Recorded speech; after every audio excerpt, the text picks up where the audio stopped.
हर हर महादेव, जय भोलेनाथ। नमस्कार, मैं साधना पांडे मार्गदर्शन पे आपका स्वागत करती हूँ। दोस्तों, मैं बात करूंगी आज महाशिवरात्रि व्रत की, जो पूजा की समय है। यानी कि देखिए, महाशिवरात्रि व्रत में कुछ भक्त सिर्फ सुबह के समय किसी शिव मंदिर में जाकर के जल गिराते हैं। कुछ भक्त जो है चारों पहर, रात्रि के चारों पहर में महादेव की पूजा आराधना करते हैं। कुछ भक्त केवल निशीथ काल में पूजन करते हैं और कुछ केवल प्रदोष काल में। तो ऐसे में पूजा का जो सबसे शुभ मुहूर्त है वो बताऊंगी मैं, कि यदि आप चारों पहर की पूजा नहीं कर पाते हैं, यदि आप प्रदोष काल की पूजा नहीं कर पाते हैं, तो फिर एक ऐसा काल है, एक ऐसा समय है जिसमें पूजन करके आप संपूर्ण शिवरात्रि व्रत का जो है कि वह पुण्य फल प्राप्त कर सकते हैं। दोस्तों, बहुत सारे आपके प्रश्न आ रहे हैं कि बाल धुलना चाहिए या नहीं। तो शुरू करते हैं यहीं से कि बाल आपको धुलना चाहिए या नहीं। तो देखिए, बहुत बार मैं बता चुकी हूँ कि वार से बड़ा त्यौहार होता है, यानी जो दिन होते हैं उनसे बड़ा जब कोई पर्व आता है, कोई त्यौहार आता है, तो ये चीज़ जो है मान्य नहीं होती है। तो इसीलिए साधारण शब्दों में कहा गया है वार से बड़ा त्यौहार होता है। तो आप आज के दिन, यानी वैसे ही मंगलवार को मना होता है बाल धुलना, लेकिन किसी भी स्थिति में, जैसे कि आप पीरियड में हैं और आज ही साफ हो रहे हैं, या फिर आपने लहसुन प्याज इत्यादि का सेवन किया, जो भी समस्या हो, तो यदि कोई समस्या है तो आप आज के दिन बाल धुल सकते हैं। ऐसी कोई समस्या नहीं है कि आप बाल नहीं धुल सकते हैं, लेकिन कोशिश करें कि आप जो है किसी व्रत पर्व इत्यादि में बाल पहले से ही धुले रहें, तो ये ज़्यादा उचित होता है। दूसरी बात करते हैं दोस्तों कि आपको यदि आपका मासिक धर्म है तो ऐसी स्थिति में व्रत रखना चाहिए या नहीं। तो यदि आप पहले से व्रत रखते आ रहे हैं, तो मासिक धर्म चल रहा है, इस बीच भी आप व्रत रखेंगे, मानसिक रूप से आप भगवान भोलेनाथ का पूजन करने का जो मन में होगा वो सिर्फ सोचेंगे और भगवान भोलेनाथ के मंत्रों का जप करेंगे, तो आपको ना तो पूजा करना है, ना ही आपको कोई भी जैसे कि मंत्र मुंह खोल करके बोलना है, या कुछ भी नहीं करना। मानसिक का मतलब दोस्तों साफ शब्दों में समझिए कि इसको सिर्फ सोच सकते हैं कि आप भगवान को जल चढ़ा रहे हैं। बाकी आप कोई भी शारीरिक चेष्टा नहीं करेंगे, कोई भी पूजा पाठ नहीं करेंगे। और यदि आपको नया पहली बार व्रत रखना है, तो ऐसे जबकि आप अशुद्धि स्थिति में हैं, तो आप व्रत न रखें, अगली बार जो है इस व्रत को प्रारंभ कर सकते हैं। अब दोस्तों, बात कर लेते हैं कि शिवरात्रि का जो सबसे शुभ मुहूर्त है वो कब है।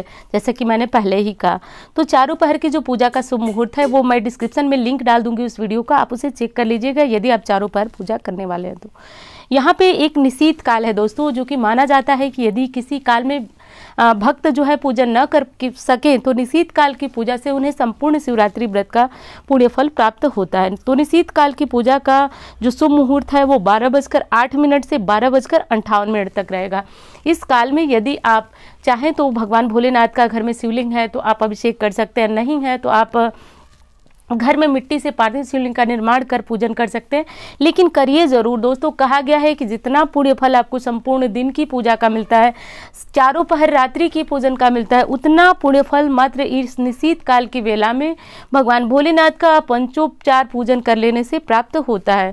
तो इसे अवश्य करिए, आप समय नोट कर लीजिए। पारण का जो शुभ समय होगा वो सुबह 6 के, और यानी कि जैसे कि 1 मार्च को शिवरात्रि है, तो 2 मार्च को सुबह 6:45 से आप पारण कर सकते हैं। पारण करने से पहले आपको ब्राह्मण के लिए कुछ न कुछ अन्न इत्यादि जरूर निकालना चाहिए, क्योंकि शिवरात्रि व्रत बहुत बड़ा व्रत माना जाता है। कहा जाता है कि इसमें ब्राह्मण भोज बिना हमारे व्रत का पुण्य फल हमें प्राप्त नहीं होता है। तो आप ब्राह्मण के लिए कुछ सीधा निकाल दें, और जब आपको समय लगे, जैसे कि सुबह के समय बहुत ज़्यादा व्यस्तता होती है तो आप सुबह के समय नहीं दे पाएंगे, तो इनको अलग निकाल करके आप रख दीजिए, और जब आप अपना भोजन वगैरह कर लें, काम से फुर्सत हो जाए, तो आप ये चीज़ें ब्राह्मण के यहाँ मंदिर में कहीं भी भिजवा सकते हैं। इसे ऐसा कर लें। और दोस्तों, पारण के पहले आप जब अपना भोजन लें तो एक चीज़ का और ध्यान रखें कि पारण करते समय आप जो है गौ के लिए ग्रास जरूर निकालें। अपने भोजन की जो थाली होती है उसमें से थोड़ा भोजन गौ माता के लिए निकालें, तब जा करके आप जो है भोजन करें। तो अब आप एक चीज़ तो समझिए कि आपको गौ माता को भोजन निकालने बिना हम जब कोई भी व्रत करते हैं तो उनका पुण्य फल हमें नहीं प्राप्त होता है। एक कारण तो सबसे बड़ा ये है कि गौ माता के शरीर में 33 कोटि देवी देवताओं का वास होता है, और कहा जाता है कि सभी ग्रह जो है उन्हें रोटी देने से, उन्हें भोजन देने से हमारे पक्ष में रहते हैं। तो आज बहुत बड़ा त्यौहार है, बहुत बड़ा व्रत है। पुण्य फल जो हमारे व्रत का, देखिए हम क्या समझते हैं कि हमने व्रत कर लिया, हमें पुण्य फल प्राप्त हो गया। जब तक आप व्रत का पारण नहीं कर लेते हैं आपको पुण्य फल नहीं प्राप्त होता है। हाँ, कुछ लोग पूछे थे कि जब उनका प्रदोष का व्रत है तो शिवरात्रि का व्रत इस बीच में पारण करना आवश्यक है या नहीं। तो हर व्रत में पारण करना बहुत ज़रूरी है। तो ऐसे में 2 व्रत जैसा कि एक साथ मिल रहे हैं तो आप एक तुलसी का पत्ता ले लें जब पारण का समय हो और मुंह में जल डाल करके आप उसे घोंट जाए।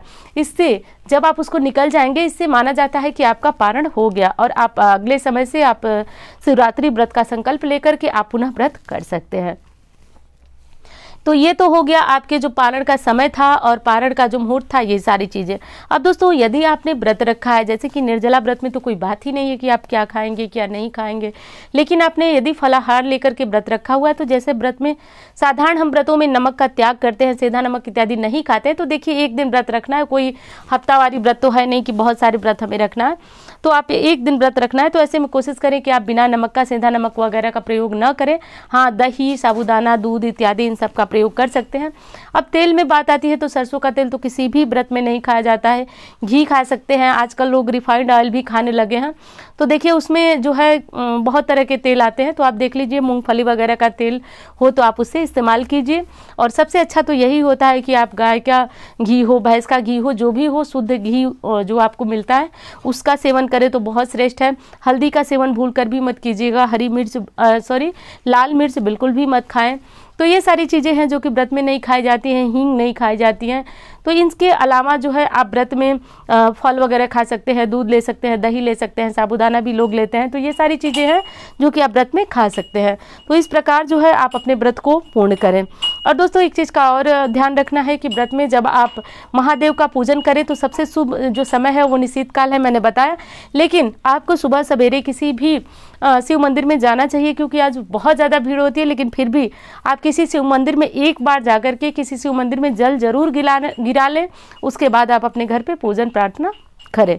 तो दोस्तों ये छोटी सी जानकारी आपको कैसी लगी ये ज़रूर बताइएगा। यदि वीडियो आपको अच्छी लगी तो एक लाइक ज़रूर कीजिएगा, चैनल को ज़रूर सब्सक्राइब कीजिएगा, क्योंकि इस तरह की जानकारी आपको मिल जाएगी। और हाँ, एक चीज़ और है, यदि आपको चारों पहर की पूजा का शुभ मुहूर्त चाहिए तो वो डिस्क्रिप्शन में मैं लिंक दे दूँगी, आप उसको चेक कर लीजिएगा। तो मिलती हूँ इसी तरह की वीडियो के साथ। धन्यवाद।